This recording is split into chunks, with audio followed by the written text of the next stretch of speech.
दोस्तों इमेजिन करो एक विशालकाय जहाज दूर दूर तक फैले समुद्र के बीच लहरों को काटती हुई आगे बढ़ रही है। जहाज में कैप्टन सहित 33 क्रू मेंबर्स सवार है और इसमें मिलियंस ऑफ डॉलर्स का कार्गो ले जाया जा रहा है। लेकिन तभी इनका सामना एक ऐसे खतरे से होता है जिसको कैप्टन ने बहुत ही छोटा आंकने की गलती की थी। पर किसे पता था कि ये छोटा नजर आने वाला तूफान साइलेंटली अटलांटिक ओशन में आए सबसे भयानक हरिकेन में बदल जाएगा, जिसका नतीजा होगा इन सभी 33 क्रू मेंबर्स की मौत और एक हैरान कर देने वाला ओशियन डिजास्टर जिसकी उम्मीद आखिरी पल तक किसी ने भी नहीं की थी। दोस्तों मैं यहाँ पर बात कर रहा हूँ SS एल फारो नाम की कार्गो शिप की, जो 1 अक्टूबर साल 2015 के दिन हरिकेन जाओक्विन में फंसकर समुद्र में समा गई थी और जिसका अंत इतना खौफनाक हुआ था कि आज तक किसी भी क्रू मेंबर की बॉडी तक रिकवर नहीं की जा सकी। अब दोस्तों हैरानी की बात तो यह है कि जाओक्विन तूफान की मौजूदगी के बारे में शिप के कैप्टन को पहले ही बता दिया गया था। तो आखिर ऐसा क्या रीजन था कि प्री वार्निंग के बावजूद भी कैप्टन ने जहाज को समुद्र में उतारने का फैसला किया, और क्या था ये हरिकेन जाओक्विन जिसने पूरे अटलांटिक ओशन में तबाही मचा दी थी, जानेंगे आज के इस एपिसोड में। तो हेलो गाइस, मैं हूं कौशिक और चलिए शुरू करते हैं एक और नए एपिसोड को।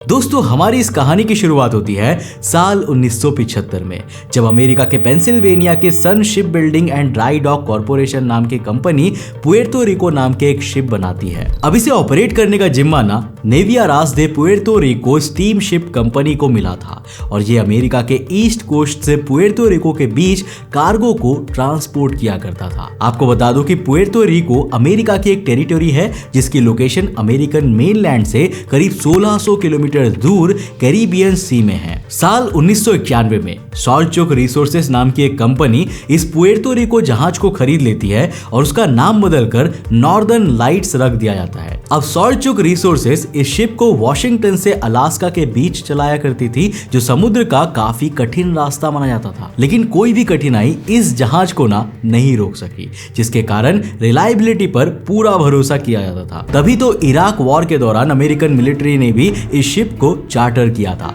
यानी बेसिकली इसे किराए पर लिया था। इसमें मिलिट्री इक्विपमेंट्स को भर के कैलिफोर्निया से कुवैत तक ले जाया जाता था और एक बार तो इसके बेहद करीब मिसाइल अटैक भी हुआ था, पर इस जहाज को कोई भी नुकसान नहीं पहुंचा। तो साल 2006 में ये जहाज वॉर से लौटती है और पूरे अमेरिका में इसके तारीफों के कसीदे पढ़े जाने लगते हैं। इसी दौरान इस जहाज की ओनरशिप सी स्टार लाइंस ले लेती है और इसका नाम SS एल फारो रख दिया जाता है। साथ ही साथ इसे एक बार अपने ओरिजिनल रूट यानी कि ईस्ट कोस्ट से पुएर्तो रिको के बीच चलाया जाता है। अब दोस्तों एल फारो 241 मीटर्स लंबा, 28.6 मीटर्स वाइड और 12.8 मीटर्स हाइट वाली एक जहाज थी जो स्टील की बनी हुई थी और अपनी बेमिसाल स्ट्रेंथ के लिए जानी जाती थी। एल फारो एक roll on roll of cargo ship थी, मतलब कि इसके अंदर ट्रक्स और हेवी व्हीकल्स डायरेक्टली लोड और अनलोड किए जा सकते थे, जिससे समुद्र में ट्रांसपोर्ट काफी एफिशिएंट हो जाता था। अब SS एल फारो ना समुद्र में ऐसे चलती थी जैसे कि कोई वॉरियर चल रहा हो जो अपने सामने आने वाली हर चुनौती का सामना कर सकती थी। पर प्रकृति को शायद ये मंजूर नहीं था। एल फारो के साथ कुछ ऐसा होता है जिसकी आहट तो पहले से ही थी, पर यकीन करना बहुत मुश्किल था। तारीख थी 29 सितंबर 2015। रात के करीब 8:10 पर एल फारो फ्लोरिडा के जैक्सनविल से निकलती है और इसकी मंजिल थी पुएर्तो रिको की कैपिटल सिटी सैन जुआन। तो इसमें 391 शिपिंग कंटेनर्स, 294 ट्रेलर्स और कार्स और मोस्ट इंपॉर्टेंटली 33 क्रू मेंबर्स सवार थे, जिसमें से 28 लोग अमेरिका से थे और 5 लोग पोलैंड से थे। तो एल फारो के डिपार्चर टाइम पर ट्रॉपिकल स्टॉर्म जाओक्विन ईस्ट कोस्ट से कई 100 किलोमीटर की दूरी पर था और ऐसा फोरकास्ट था कि शायद एल फारो का सामना जाओक्विन से हो सकता है। पर शिप के कैप्टन माइकल डेविडसन ये फैसला करते हैं कि वो ये रिस्क लेने के लिए तैयार है और जाओक्विन की वार्निंग के अगेंस्ट वो पुएर्तो रिको की ओर अपने शिप को डिपार्ट कर देते हैं। अब ये सुनने के बाद ना शायद आपको कैप्टन माइकल डेविडसन का फैसला गलत लग रहा हो और आप मन ही मन सारी घटना का कन्विक्ट उन्हें बना चुके हो। इवन इन्वेस्टिगेशन के दौरान भी कई बार ये सवाल उठाए गए थे, पर कैप्टन के फैसले के पीछे कई कॉम्प्लेक्स रीजंस थे। फ्लोरिडा के लोकल न्यूज़पेपर AP न्यूज में पब्लिश इस आर्टिकल को देखिए, जिसमें क्लियरली मेंशन्ड है कि एल फारो के कैप्टन और क्रू के पास जो वेदर अपडेट्स थे वो सैटेलाइट और मॉनिटरिंग एजेंसीज के थोड़ा आउटडेटेड इंफॉर्मेशन पर बेस्ड था। हरिकेन जाओक्विन रैपिडली इंटेंसिफाई हो रहा था और कैप्टन के पास जो इंफॉर्मेशन थी वो इस स्टॉर्म की एक्चुअल स्ट्रेंथ और स्पीड को एक्यूरेटली रिफ्लेक्ट नहीं कर रही थी। सिंपल वर्ड्स में बताऊं तो जब एल्फारो जैक्सनविल से डिपार्ट हुआ था उस समय जाओक्विन एक ट्रॉपिकल स्टॉर्म मात्र था और उन्हें जो वेदर की रिपोर्ट्स प्रेजेंट की गई थी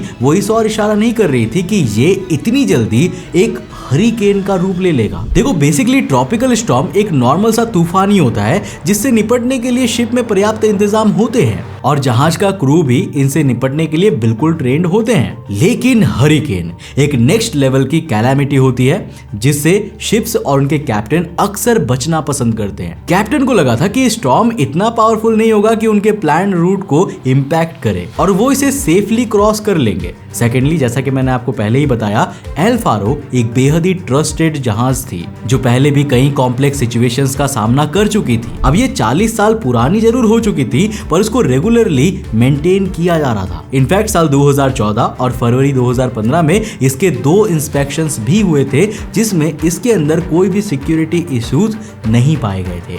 अमेरिका के नेशनल ट्रांसपोर्ट सिक्योरिटी बोर्ड ने जब इसकी इन्वेस्टिगेशन की तो उन्हें ये पता चला कि हर हफ्ते इसके सेफ्टी ड्रिल्स किए जाते हैं और इसकी स्टेबिलिटी में भी कोई भी प्रॉब्लम नहीं थी और तभी तो कैप्टन को इतना कॉन्फिडेंस था कि वो कैसी भी सिचुएशन को हैंडल कर सकते हैं। हालांकि यहाँ पर एक रीजन ऐसा है जिसे शायद आप इस घटना का जिम्मेदार ठहरा सकते हो। तो देखो दोस्तों, दुनिया के हर कोने में ना प्रोडक्ट्स की अवेलेबिलिटी को मेंटेन रखने में शिपिंग इंडस्ट्री का एक बहुत बड़ा रोल होता है। चलो एक एग्जांपल से समझते हैं। देखो जरूरी नहीं है कि इस छोटे से पुएर्तो रिको आइलैंड पर ना खाने पीने की हर चीज अवेलेबल होगी। मोस्ट प्रोबेबली कई चीजें अमेरिका के मेनलैंड से वहां पर भेजी जाती होंगी। अब ऐसे में अगर शिप टाइम पर नहीं पहुंचती है तो पुएर्तो रिको में एसेंशियल आइटम्स की कमी हो सकती है। For that reason shipping industry में डिलीवरी शेड्यूल्स और टाइमलाइंस काफी स्ट्रिक्ट होते हैं और लेट डिलीवरी शिपिंग कंपनीज को काफी कॉस्टली पड़ सकती है। ऐसे में पॉसिबल है कि कैप्टन माइकल डेविडसन पर उनकी शिपिंग कंपनी की ओर से टाइमली डिलीवरी का प्रेशर रहा हो जिसके कारण उन्हें रिस्क लेते हुए भी इस सफर को कंटिन्यू करना पड़ा। हालांकि देखो इन्वेस्टिगेशन में ऐसा कुछ सामने नहीं आ सका। 30 सितंबर को सुबह 6:40 के लगभग कैप्टन को अपडेटेड वेदर डेटा रिसीव होता है जिसमें उन्हें यह पता चलता है कि जाओक्विन तेजी से हरिकेन में बदल रहा है। अब इसको देखते हुए कैप्टन अपने शिप को थोड़ा साउथ की ओर घुमा लेते हैं। अब इसी दिन रात 11:05 पर शिप का थर्ड मेट, जिस पर बेसिकली आसपास रखने का जिम्मा होता है, वो कैप्टन को बताता है कि जाओक्विन की स्पीड 160 किलोमीटर पर आवर की हो चुकी है और ये हमारे रास्ते में पक्का आने वाला है। जिसको देखते हुए कैप्टन को और साउथ की ओर जाने की सलाह दी जाती है जिसे वो मान भी लेते हैं। अब रात के समय ही जाओक्विन एक कैटेगरी 3 वाले हरिकेन में बदल चुका था जिसकी wind speed 185 kilometre per hour तक पहुंच गई थी। 1 अक्टूबर को रात के करीब 1:20 पर उन्हें अपना रास्ता बदलकर क्रूक्ड आइलैंड के बीच वाले पैसेज से गुजरने का निर्देश मिलता है। सिचुएशंस काफी इंटेंस हो चुकी थी और शिप के क्रू के हाथ पैर फूलना शुरू हो गए थे। 1 अक्टूबर की सुबह 7:30 पर यूएस कोस्ट गार्ड के पास एक सैटेलाइट नोटिफिकेशन पहुंचता है जिसमें एल्फारो के कैप्टन ने बताया था कि शिप अपनी प्रोपल्सन खो चुकी है। यानी अब कंट्रोल उनके हाथ में नहीं बल्कि समुद्र की लहरों के हाथ में है और शिप 15 डिग्री से टिल्ट कर रही है। इसके बाद एल्फारो से कांटेक्ट करने के लिए कई अटेम्प्ट्स किए गए पर अनफॉर्चुनेटली ऐसा नहीं हो पाता है। रिपोर्ट्स की माने तो मोस्ट प्रोबेबली सुबह 8 बजे के लगभग एल्फारो शिप हरिकेन जाओक्विन के सेंटर में आ गई थी जिसके कारण ये पानी में डूब गई और पूरे 33 क्रू मेंबर्स की मौत हो गई। 1 अक्टूबर से लेकर 7 अक्टूबर 2015 तक लगातार एल्फारो को खोजने की कोशिशें की जाती है पर इसके कोई भी सबूत नहीं मिलते। फाइनली 31 अक्टूबर 2015 को जाकर USNS अपाची नाम की नेवी फ्लीट समुद्र में 4600 मीटर की गहराई पर एल्फारो का मलबा खोजने में कामयाब हो जाती है।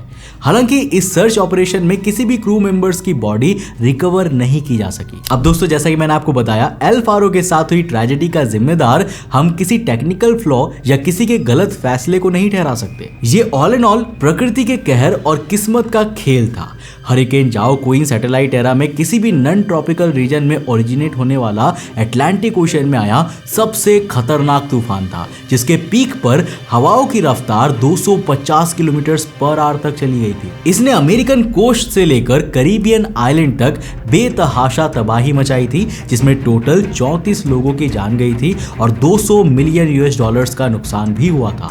अब मरने वालों में 33 लोग तो एल फारो शिप के ही थे और एक फिशरमैन बोट पलटने के कारण हाइती में भी मारा गया था। अब यहाँ आपको बता दूं कि ये डेथ काउंट अटलांटिक ओशन में आया पिछले 50 सालों के किसी भी तूफान से सबसे ज्यादा था। तो दोस्तों ये थी कहानी एसएस एल फारो की, एक ऐसा जहाज जो इतना स्ट्रॉन्ग था कि जिसके ऊपर सभी कैप्टन्स को फुल कॉन्फिडेंस हुआ करता था। लेकिन अंत में मैं कहना चाहूंगा दोस्तों कि हम ह्यूमंस चाहे कितना भी कॉन्फिडेंस क्यों ना बना ले, प्रकृति के आगे हमें कीड़े मकोड़े के बराबर भी नहीं है। वैसे आप मेरे इस बात से एग्री करते हो या नहीं, नीचे कमेंट में लिखकर जरूर बताना। अगर वीडियो पसंद आए तो इस वीडियो को लाइक कर देना, अपने दोस्तों के साथ जरूर शेयर करना।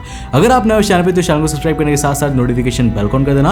और अगर आपको ये वीडियो पसंद आया ना तो मैं आपको रिकमेंड करूंगा कि आप अगली वीडियो इसे जाकर जरूर देखना, जिसमें हमने बात किया है एक ऐसे इंसिडेंट के बारे में जब एक सबमरीन समुद्र के अंदर ही डूबना स्टार्ट कर देती है। सबमरीन में आए एक टेक्निकल फ्लॉ के कारण सबमरीन के अंदर समुद्र का पानी तेजी से घुसने लगता है। अब उस सबमरीन के कैप्टन को ना कुछ ऐसा डिसीजन लेना पड़ता है जो वो जिंदगी में कभी भी भूल नहीं पाएगा और जिसके लिए उसे माफ नहीं किया जा सकेगा। लेकिन इसके बाद क्या होता है, क्या वो सबमरीन बच पाती है, क्या उसके क्रू मेंबर्स बच पाते हैं या नहीं, क्या होता है इस पूरी कहानी में जानने के लिए इस वीडियो को जाकर देखो, बहुत इंटरेस्टिंग है। मैं मिलता हूं आपको नेक्स्ट एपिसोड के साथ, तब तक के लिए बाय, जय।